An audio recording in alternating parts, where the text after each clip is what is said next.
నమస్తే. ఆర్ న్యూస్కి స్వాగతం. ఈరోజు మాట్లాడబోయే టాపిక్ డిప్యూటీ సీఎం ఆంధ్రప్రదేశ్ ఉప ముఖ్యమంత్రి శ్రీ పవన్ కళ్యాణ్ గారి గురించి. మొన్న ఒక ఇంటర్వ్యూలో శ్రీ కల్వకుంట్ల కవిత గారు మాట్లాడుతూ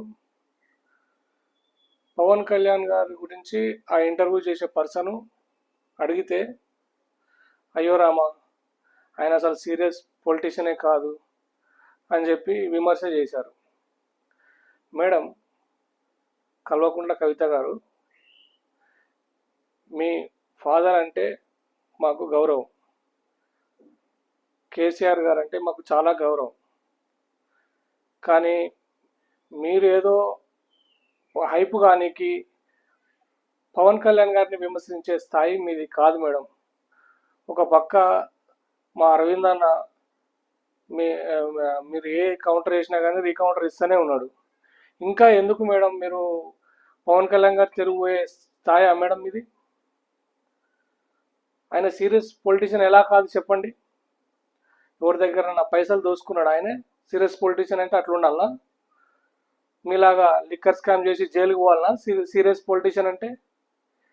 ఏంటి మేడం, మా పవన్ కళ్యాణ్ గారు పాపం ఆయన సొంత డబ్బులు ఖర్చు పెట్టుకుంటూ ఫ్యామిలీని వదిలేసి ఇంట్లో పరిస్థితులన్నీ వదిలేసి పాపం వాళ్ళ బాబుకు మొన్న ఎంత పెద్ద ఇష్యూ అయినా కానీ చెప్పి అవన్నీ లెక్క చేయకుండా గిరిజన ప్రాంతాలకు పోయి ఆయనే నేను ఒక మాట ఇచ్చానని చెప్పి గిరిజన ప్రాంతాలలో నిద్ర చేసి ఒకరోజు మొత్తం నైట్ ఆడ స్టే చేసి ఆయన అంత చక్కగా రాజకీయాలకు కొత్త నడవడిక నేర్పుతున్నాడు పవన్ కళ్యాణ్ గారు.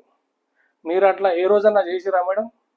చేయకపోగా ఆయన సీరియస్ పొలిటీషియన్ కాదని చెప్పి మీరు మాట్లాడతారు. అది అలా మాట్లాడకండి. హైప్ కావాలంటే వేరే రకంగా హైప్ కండి, కానీ ప్రతి ఒక్కరూ పవన్ కళ్యాణ్ వాడుకొని ఆయనను విమర్శిస్తే మొత్తం వ్యూస్ వచ్చేస్తాయని చెప్పి ప్రతి ఒక్కరూ ఇదే ప్రయత్నం చేస్తున్నారు. పవన్ కళ్యాణ్ గారిని అంటే సూర్యుని మీద ఉమ్మేసినట్టే. ఏమవుతుందో తెలుసుగా మేడం? సూర్యుని మీద ఉమ్మేస్తే అదే అవుతుంది. ఇకనైనా మారండి, పవన్ కళ్యాణ్ని విమర్శించకండి. శ్రీ డిప్యూటీ సీఎం పవన్ కళ్యాణ్ గారు తన సొంత ఆస్తులను కూడా లెక్క చేయకుండా జనాలకు సేవ చేసే మనిషి. ఇంకొకసారి పవన్ కళ్యాణ్ గారి తెరువు రాకండి. వస్తే మాత్రం ఊరుకోరు, జన సైనికులు ఊరుకోరు, అతన్ని అభిమానించే ఏ ఒక్కరు కూడా ఊరుకోరు అని చెప్పి ఈ వీడియోలో తెలియజేస్తున్నా. ధన్యవాదాలు.